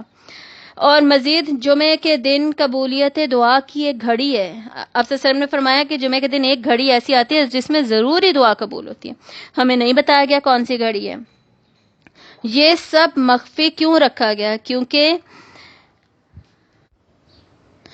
ہم کوشش کریں, ہم جد و جہد کریں. انسان بنا ہی کوشش اور جد و جہد کے لیے ہے. ہم پڑھتے ہیں نا لقد خلقنا الانسان فی کبد. انسان جو ہے وہ بنایا ہی مشقت کرنے کے لیے گیا ہے. یا ایھا الانسان انک کادح الی ربک کدحا فملاقیہ. جب تک اللہ سے ملاقات نہیں کر لیتا تب تک وہ کادح, یعنی وہ کسان کی طرح محنت مزدوری مشقت جد و جہد میں ہی زندگی گزارے گا. تو اللہ تعالیٰ صرف نتائج کا ہمیں انعام نہیں دیتے, ریوارڈ نہیں دیتے, بلکہ ہماری کوششوں کا بھی ریوارڈ دیتے ہیں. اللہ تعالیٰ کو جو ہم ایفرٹ پٹ کرتے ہیں ایک نیک کام کرنے میں, جو کوشش کرتے ہیں, وہ بہت زیادہ پسند ہے, اس کا اللہ تعالیٰ ثواب دیتے ہیں. تو ہماری کوششیں بھی ہر امر میں دیکھی جاتی ہیں. اور کوششوں سے مزید کیا پتہ چلتا ہے کہ اس کو شوق کتنا ہے. اگر بتا دیتے اللہ تعالیٰ تب تو ہر کوئی اٹھ جاتا. جس کو نہیں بھی شوق وہ بھی 2 دفعہ اٹھتا, 2 دفعہ دعا پڑھتا, اللہم انک عفو تحب العفو فاعف عنی, 2 دفعہ پڑھ کے سو جاتا. تو اس نے نہ کوئی کوشش کی, نہ اسے شوق بھی نہیں تھا, اسے کوئی اس میں گرم جوشی نہیں تھی, اس میں تڑپ نہیں تھی, بس ایسے پڑھ کے تو پھر سو گیا. تو یہ تو پھر کوئی عبادت نہ ہوئی نا. ایفرٹ تو اس نے پوٹ ہی نہیں کی. دیکھو کوانٹیٹی تو نہیں صرف دیکھی جائے گی, کوالٹی بھی تو دیکھی جائے گی نا. کتنی خوبصورتی سے, کتنے اچھے طریقے سے, کس سٹینڈرڈ کا اس نے پڑھا ہے, کتنی اس میں تڑپ تھی اللہ تعالیٰ کا قرب حاصل کرنے کی. تو اس رات میں جو قرب کے, اللہ کے قرب حاصل کرنے کی جو سیڑھیاں ہیں وہ کتنی تیزی سے انسان چڑھ سکتا ہے, کتنی جلدی وہ درجے طے کر سکتا ہے. یہ صرف اس پہ تو نہیں ڈیپینڈ کرتا کہ ہمیں پتہ ہوتا ہے ہم 2 دفعہ پڑھ کے بس سو جائیں. اس کے لیے تو پھر محنت کرنی پڑے گی, اپنے اندر شوق پیدا کرنا پڑے گا اسے ڈھونڈنے کا, اسے پانے کا. اور اسی ہمارے جذبے کو دیکھنے کے لیے کہ کس میں کتنا جذبہ ہے, کس میں کتنی سرگرمی ہے, کون اللہ کی راہ پہ چلنے کے لیے بےتاب ہے, اللہ کی قربتیں حاصل کرنے کے لیے بےتاب ہے, اللہ کی مغفرت پانے کے لیے ساری راتوں میں لیلۃ القدر ڈھونڈ رہا ہے. تو یہ سب دیکھنے کے لیے مخفی رکھا گیا. دوسرا, اسکالرز آف دین فرماتے ہیں کہ اللہ تعالیٰ کا یہ کرم ہے کسی بھی ایسی امپورٹنٹ اہم چیز کو مخفی رکھنا, چھپا کر رکھنا، اس میں بھی اللہ کا کرم شامل ہے۔ کیا کرم ہے کہ جس چیز کی جتنی زیادہ قدر ہوتی ہے نا، اس کی ناقدری بھی، یعنی اس کا اپوزٹ، اس کی ناقدری بھی اتنا ہی بڑا گناہ کہلاتی ہے۔ یعنی اگر لیلۃ القدر بتا دی جاتی ہے، اس میں ایک شخص عبادت کر رہا ہے تو قدر و منزلت بڑھ رہی ہے، اس کو درجات مل رہے ہیں، مغفرت مل رہی ہے، سب کچھ ہو رہا ہے، لیکن اگر پتہ ہے، پتہ ہوتے ہوئے وہ ناقدری کر دے، سوتا رہ جائے، یا گناہوں میں ملوث ہے، یا دنیا کے کاموں میں ملوث ہے، تو اس کی ناقدری کرنا بھی کتنا بڑا گناہ کہلاتی ہے، اور اس کو پھر اتنا ہی اس کو پھر زیادہ گناہ ملتا، عذاب ملتا۔ ٹھیک ہے، تو جانتے بوجھتے پھر اس سے بھی بچنے کے لیے، ناقدری سے بچنے کے لیے بھی پھر اس کو مخفی رکھا گیا۔ اور اس سلسلے میں بھی ہمیں ایک حدیث بھی ملتی ہے۔ ایک مرتبہ آپ صلی اللہ علیہ وآلہ وسلم مسجد میں موجود تھے، حضرت علی ساتھ تھے، تہجد کا وقت تھا اور ایک صحابی سو رہے تھے، تو آپ نے حضرت علی سے کہا کہ اسے اٹھاؤ۔ حضرت علی نے انہیں اٹھایا تو حضرت علی نے پھر آ کر پوچھا، یا رسول اللہ، آپ تو خود نیکیوں میں بڑھ چڑھ کر آگے بڑھنے والے، کرنے والے ہیں، آپ نے خود کیوں نہیں انہیں اٹھایا، مجھے کیوں کہا؟ یعنی وہ وجہ سمجھنا چاہتے تھے حضرت علی۔ تو آپ صلی اللہ علیہ وآلہ وسلم نے فرمایا کہ دیکھو، اگر تم نے اٹھایا اور وہ آگے سے منع کر دیتا، ناقدری کر دیتا تہجد کی یا تمہاری، تو وہ اتنا کوئی گناہ نہیں تھا، لیکن اگر میں اٹھاتا، حالانکہ تہجد نفل نماز ہے، اور وہ نہ اٹھتا، نیند میں انسان کبھی منع کر دیتا، اسے نہیں پتہ چلتا کون ہے کیا ہے، تو اس پر پھر گناہ لازم ہوتا کہ اس نے رسول کو منع کیا ہے۔ تو اس طریقے سے جانتے بوجھتے ہوئے کسی اہم بات، کسی اہم چیز یا اہم شخصیت کی ناقدری کرنا، یہ ایک عظیم گناہ ہے، اور اللہ کا کرم ہے کہ اللہ نے ہمیں اس سے بچا لیا۔ اب لیلۃ القدر ہمیں ملے گی کیسے؟ کون سی تاریخ ہے؟ کیا ہے؟ اس میں تقریباً 40 آراء ہمیں ملتی ہیں، جو کہ احادیث سے علماء کرام نے جمع کی ہیں، اور میں نے جب تفاسیر پڑھی اس سلسلے میں، تو تفسیر ابن کثیر جو ہے نا، اس میں میکسیمم احادیث مینشنڈ ہے، بلکہ اس میں تو 2 پیجز کے اوپر بھی ایک ہی روایت پوری 2 پیجز پر بھی لکھی ہوئی ہے، اتنی بڑی روایت بھی انہوں نے مینشن کیا، اور خود انہوں نے ویسے لکھا ہے کہ یہ ضعیف تو نہیں، موضوع روایت ہے اور بہت ہی عجیب و غریب ہے، لیکن خیر انہوں نے وہ بھی مینشن کی ہے، اور پوری کلیکشن آف احادیث اس سلسلے میں تفسیر ابن کثیر میں موجود ہے۔ پھر معروف القرآن میں بھی ہے، اور تفہیم القرآن میں خیر انہوں نے ڈائریکٹ ٹو دا پوائنٹ بات کی ہے۔ باقی اب آپ سوچتے ہیں کہ میں ہمیشہ بتاتی ہوں کہ میں نے بہت تفاسیر پڑھی، تو یہ 3 پڑھی ہیں، آج میں نام بھی لے ہی دوں، اور بیان القرآن بھی میں نے پڑھی، تدبر القرآن بھی میں نے پڑھی اس سلسلے میں۔ تو ان 5 تفاسیر میں سے، اور مولانا فراہی کے جو نوٹس ہیں سورت سے ریلیٹڈ، ٹوٹل 6 ہو گئیں، ان 6 میں سے سب سے زیادہ احادیث اس میں ابن کثیر میں موجود ہیں۔ ان کو آپ گن لیجئے گا تو آپ کو آئیڈیا آ جائے گا کتنی زیادہ رائے موجود ہیں، اوپینینز موجود ہیں اس بات پر کہ کب ہوتی ہے بیسیکلی لیلۃ القدر۔ ٹھیک ہے، تو تھوڑا سا اس کو ڈسکس کر لیتے ہیں۔ تمام احادیث کو تو ہم نہیں پڑھیں گے، لیکن کچھ کو دیکھیں گے اور کچھ کو ہم اسٹڈی کر لیں گے۔ بیسیکلی مختلف صحابہ کے نام سے ہمیں پتہ چلتا ہے کہ ایک صحابی نے کہا کہ یہ 27 کو ہے، انہوں نے اپنی رائے دی، کسی نے یہ نہیں کہا کہ آپ صلی اللہ علیہ وسلم نے بتایا۔ تو دوسرے صحابی نے کہا کہ نہیں یہ 21 کو ہے، ہر کوئی اپنے رائے دے رہا ہے۔ تو تیسرے نے کہا کہ نہیں یہ 25 کو ہے۔ تو اس طرح ایک تو ڈفرینٹ صحابہ سے ڈفرینٹ اقوال ملتے ہیں کہ یہ اس رات کو ہو سکتی ہے۔ آپ صلی اللہ علیہ وآلہ وسلم نے کیا فرمایا؟ آپ نے فرمایا کہ لیلۃ القدر کو رمضان کی آخری عشرے کی طاق راتوں میں تلاش کرو۔ اس کے علاوہ بھی ہمیں حدیث ملتی ہے، آپ صلی اللہ علیہ وسلم نے فرمایا کہ لیلۃ القدر کو آخری عشرے میں تلاش کرو۔ ٹھیک ہے، اور یہ بھی حدیث ملتی ہے کہ لیلۃ القدر کو رمضان میں تلاش کرو۔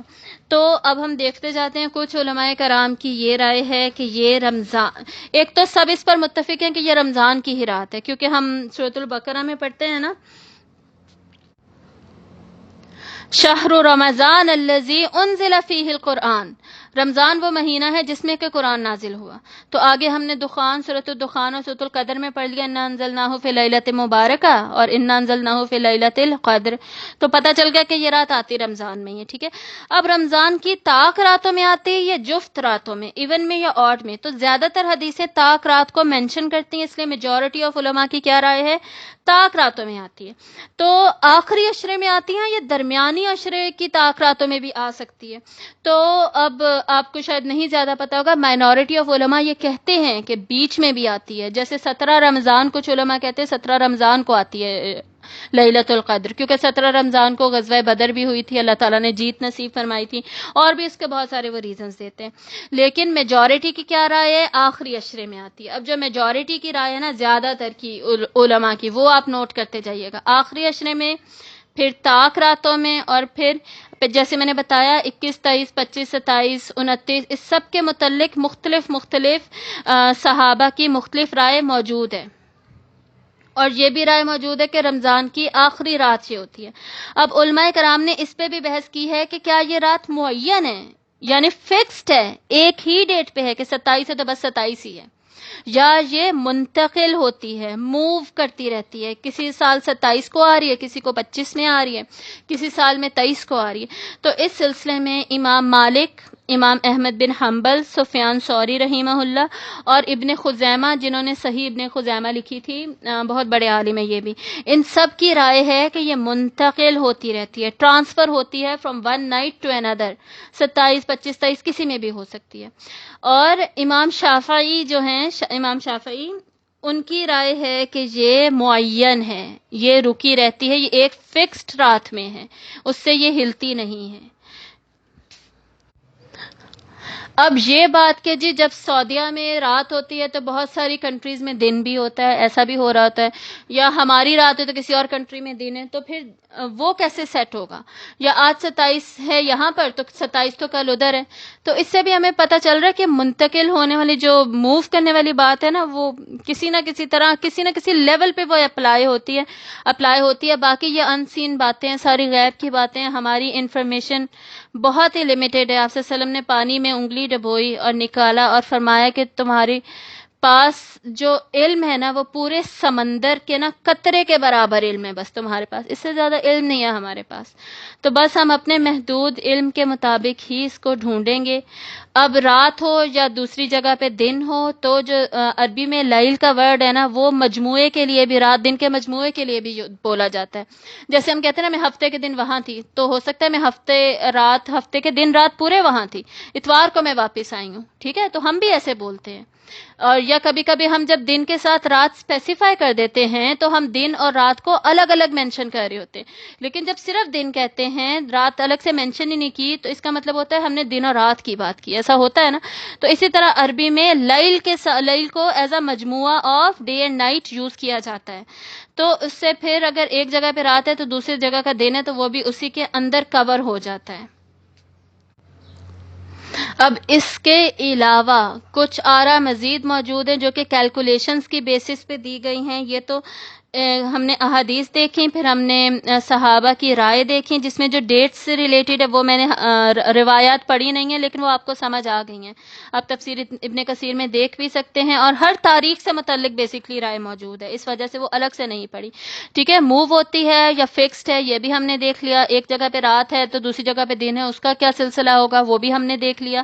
اب کچھ کیلکولیشنز بھی کی گئی ہیں. ڈاکٹر اسرار احمد اپنی ڈسکشن میں بتاتے ہیں کہ ابن عباس سے یہ ریلیٹ کرتی ہیں. ٹھیک ہے؟ ابن عباس رضی اللہ تعالیٰ عنہ جو کہ ترجمان امت اور حبر الامت ہیں. حبر کہتے ہیں آپ سمجھے دا اسکالر آف دا امت. تو ہماری امت کے جو اسکالر ہیں نا، سب سے امپورٹنٹ اسکالر آف تفسیر، وہ ابن عباس رضی اللہ تعالیٰ عنہ، جو آپ صلی اللہ علیہ وسلم کے چچا زاد کزن تھے. تو وہ ان سے ریلیٹ کرتے ہیں ڈاکٹر اسرار احمد، اور فرماتے ہیں کہ انہوں نے بتایا کہ اس سورت کے ٹوٹل 30 الفاظ ہیں. ٹھیک ہے؟ اس میں سے 30 میں سے ہیا جو آتا ہے نا، ہیا وہ 27 نمبر پر آتا ہے. تو ہیا سنس اشارہ کر رہا ہے لیلۃ القدر کی طرف، اس لیے 27th نائٹ یہ بنتی ہے. سمجھ آئی؟ ایک یہ کیلکولیشن کی گئی ہے. دوسری کیلکولیشن وہ بھی ابن عباس سے ہی منسوخ کی گئی ہے، اور وہ کیا ہے؟ اس صورت میں لیلۃ القدر 3 دفعہ آتا ہے. لیلۃ القدر کے اپنے ورڈز 9 ہیں، تو 9 + 9 + 9 کتنے ہوئے؟ 27. تو 27 کو آتی ہے. سمجھ آئی؟ اب تیسری رائے بھی ابن عباس کی موجود ہے. یہ تو میں نے خود روایت پڑھی اور یہ تفسیر ابن کثیر میں لکھی ہوئی ہے. تو آپ حضرت عمر رضی اللہ تعالیٰ عنہ کا واقعہ لکھا ہوا ہے کہ ابن عباس نے فرمایا میں تو یہ بھی جانتا ہوں کہ کب ہے لیلۃ القدر. تو حضرت عمر نے پوچھا کہ بتاؤ کہ کب ہے، کیسے تمہیں پتہ چلا اور ہے کب؟ تو ابن عباس نے فرمایا یا تو وہ رمضان کے آگے 7 ہیں یا وہ رمضان کے پیچھے 7 ہیں. مطلب یا آگے 7 کریں تو 27 بنی نا، اور پیچھے 7 کریں تو 23 بنی. کہتے ہیں کہ یا 23 ہے یا 27 ہے. تو حضرت عمر رضی اللہ تعالیٰ عنہ نے پوچھا کہ آپ کو کیسے پتا چلا کہ یہ یا 23 ہے یا 27 ہے، آگے 7 ہے یا پیچھے 7 ہے؟ تو انہوں نے فرمایا کہ ہر امپورٹنٹ چیز نا اللہ نے 7 رکھی ہیں. جیسے سجدہ جو ہے وہ 7 عضو پہ ہوتا ہے، 7 آسمان ہیں، 7 زمینیں ہیں، اور کھانے کی چیزیں 7 ہیں جو سورہ عبسہ میں آتی ہیں نا، کھانے کی چیزیں. فَأَنبَتْنَا فِيهَا حَبًّا وَعِنَبًا وَقَضْبًا وَزَيْتُونًا وَنَخْلًا وَحَدَائِقَ غُلْبًا وَفَاكِهَةً وَأَبًّا، وہ سب 7 ہیں. تو اس طرح اور بھی مزید انہوں نے اگزامپلس دیں کہ فلاں فلاں چیزیں 7 ہیں. تو اس وجہ سے رمضان کے بھی یہ آگے 7 یا پیچھے 7 آخری عشرے میں اس طرح آتی ہے. تو یہ تو اس میں لکھی بھی ہوئی ہے، تو اس سے بھی 23 یا 27 بنتی ہے. تو بیسکلی یہ کیلکولیشنز کی بیسس پر بھی اس رات کو ایویلویٹ کرنے کی، اس کی تاریخ، اس کا دن معلوم کرنے کی، اس کو متعین کرنے کی کوشش کی گئی ہے. یہ ابھی ہم نے ڈسکس کیا. تو خلاصہ کلام کیا ہے؟ جیسے ہم نے پہلے بھی پڑھا، بس اللہ تعالیٰ کو پسند کیا ہے، ہم میں تڑپ کتنی ہے اسے پانے کی، ہم کوشش کتنی کرتے ہیں، ہم جد و جہد کتنی کرتے ہیں. تو جس میں تڑپ ہوگی نا، جو کوشش کرے گا، جو جد و جہد کرے گا، انشاءاللہ وہ اسے ضرور پالے گا. تو ہمارا اب کیا کام ہے؟ کسی ایک رات کو اسپیسیفائی نہیں کرنا، ہم نے ڈھونڈنا ہے. آخری عشرے میں ہم نے ڈھونڈتے جانا ہے، اور ہم نے اپنی عبادت کو روکنا نہیں. ہم نے میکسیمم کوشش کرنی ہے ہم اعتکاف کریں. اعتکاف نہ بھی کریں تو آخری پورے عشرے میں ہم میکسیمم جتنی ہم عبادت کر سکتے ہیں، خصوصاً عام دنوں میں ہم جتنی کرتے تھے نا، اس سے بڑھا کے رمضان میں کرنی چاہیے، اور رمضان سے بھی بڑھا کر آخری عشرے میں کرنی چاہیے. اب کتنے پرسنٹ بڑھانی ہے، کتنی بڑھانی ہے، یہ آپ نے خود اپنے لیے آئیڈیا لگانا ہے. جیسے اگر آپ پورے سال میں 1 قرآن ختم کرتے تھے، اب آپ رمضان میں 2 قرآن ختم کریں، آخری عشرے میں بھی 1 قرآن تو ختم کر لیں. ویسے اگزامپل دے رہی ہوں. جیسے فرض کریں آپ عام دنوں میں 5 صرف فرض نمازیں پڑھتے تھے، رمضان میں آپ نے ڈیسائیڈ کیا میں ہر فرض نماز کے ساتھ 2 نفل ایکسٹرا پڑھوں گی. تراویح تو ہم پڑھتے ہی ہیں، 2 نفل ایکسٹرا پڑھوں گی. آپ نے بڑھا تو دیا نا. آخری عشرے میں آپ ڈیسائیڈ کرتے ہیں میں 4 نفل ہر نماز کے ساتھ ایکسٹرا پڑھوں گی.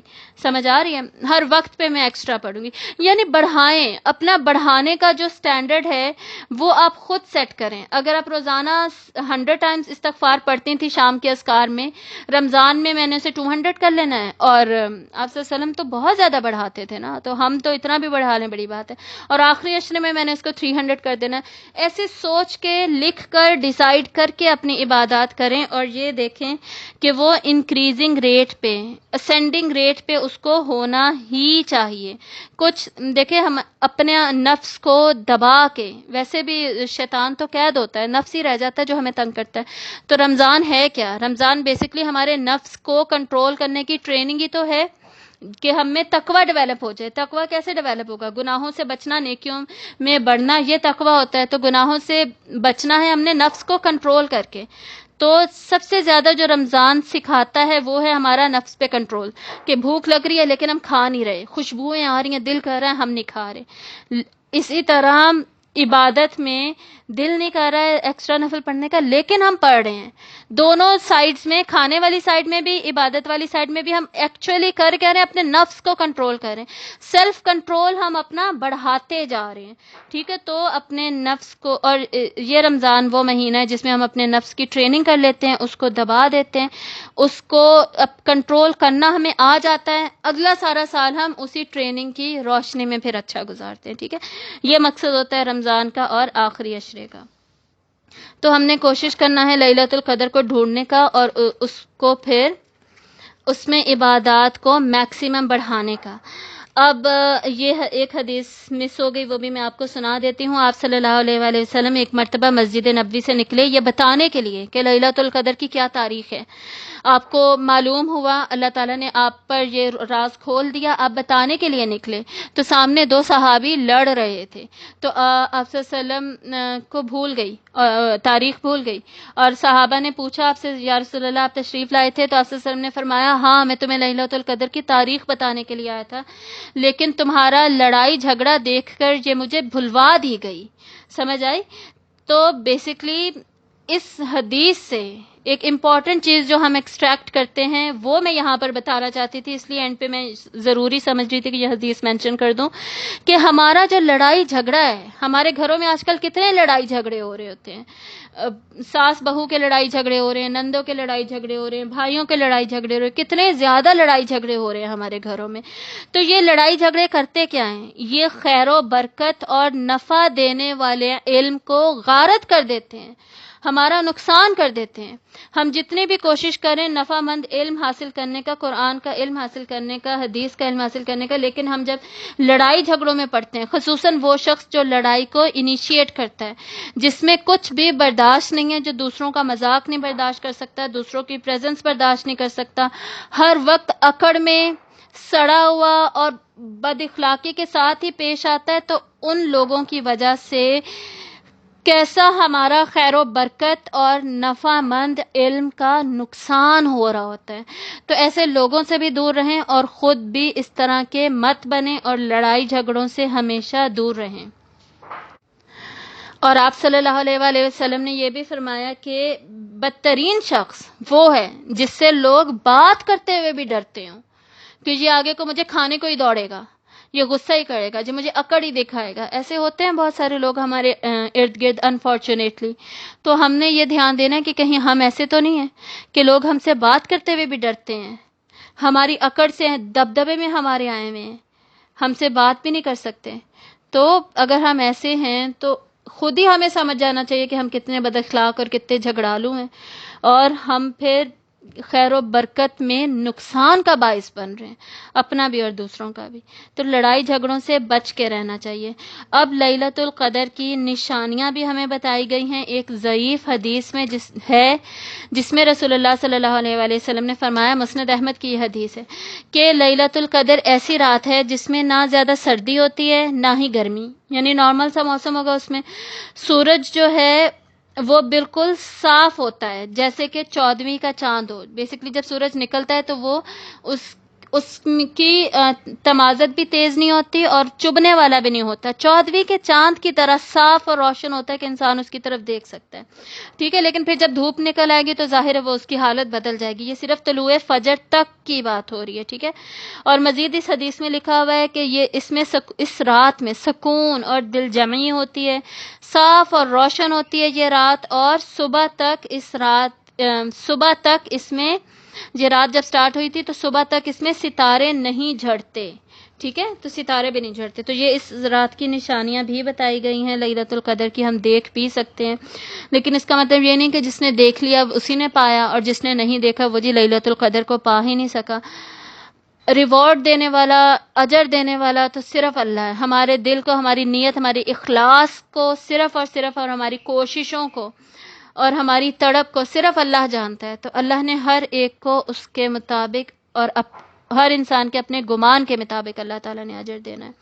اب اس کے علاوہ یہ آخری حدیث ہم پڑھتے ہیں، بہت انٹرسٹنگ ہے اس لیے میں سنا رہی ہوں، یہ پڑھ لیتے ہیں اور اس کے بعد ایک اور حدیث پڑھتے ہیں، پھر انشاءاللہ مکمل کرتے ہیں. تو آپ صلی اللہ علیہ وآلہ وسلم نے فرمایا، یہ تفسیر مظہری جو ہے اس کے اندر یہ حدیث لکھی ہوئی ہے کہ جو تمام آسمانی کتابیں ہیں تمام کی تمام ہی رمضان میں نازل ہوئیں.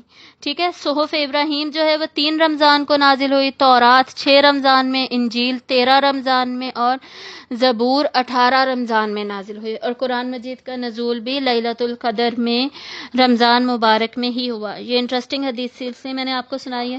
اب لاسٹ حدیث پڑھتے ہیں اور اختتام کرتے ہیں، انشاءاللہ مکمل کرتے ہیں.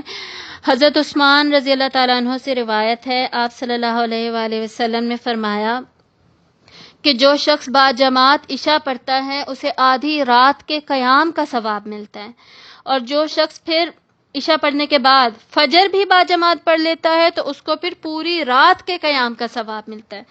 تو یعنی شارٹیسٹ پاسبل وے بتا دیا گیا پورے رات کے قیام، کھڑے رہنے کا، اللہ کے حضور کھڑے رہنے کا اجر کیسے حاصل کرنا ہے. تو عشاء بھی با جماعت پڑھیے اور فجر بھی با جماعت پڑھیے تو انشاءاللہ ساری رات قیام کا ہمیں ثواب ملے گا. اور یہ شارٹ کٹس ہمیں اسی لیے بتائے گئے ہیں جیسے کہ ہمیں لیلۃ القدر بھی ایز 1000 سالوں کا شارٹ کٹ ہی بتائی گئی ہے. ٹھیک ہے، تو یہ شارٹ کٹس ہمیں سارے بتائے گئے ہیں تاکہ ہم بھی اس بلندی پر پہنچ سکیں، وہ مقام اور مرتبہ جنت میں حاصل کر سکیں جو انشاءاللہ اللہ تعالیٰ نے ہر ایک کے لیے ڈیسائیڈ کیا ہوگا. ٹھیک ہے، اللہ تعالیٰ کے علم میں تو سب کچھ ہے. تو اس درجے، اس مقام، اس جنت کو پانے کے لیے ہمیں ایفرٹ اور محنت اور جدوجہد تو کرنی ہی ہوگی. تو یہ سارے شارٹ کٹس بھی اور لانگ کٹس بھی، سب تمام عبادات کرتے جائیے اور اللہ سے بہترین امید رکھیے. اللہ تعالی ہمیں ہر رمضان میں زیادہ سے زیادہ عبادت کرنے کی توفیق عطا کرے اور لیلۃ القدر میں بھی زیادہ سے زیادہ عبادت کی توفیق عطا کرے اور لیلۃ القدر پانے کی توفیق بھی دے. آمین یا رب العالمین. سبحانک اللہم و بحمدک، اشہد ان لا الہ الا انت، استغفرک و اتوب الیک. السلام علیکم ورحمۃ اللہ وبرکاتہ.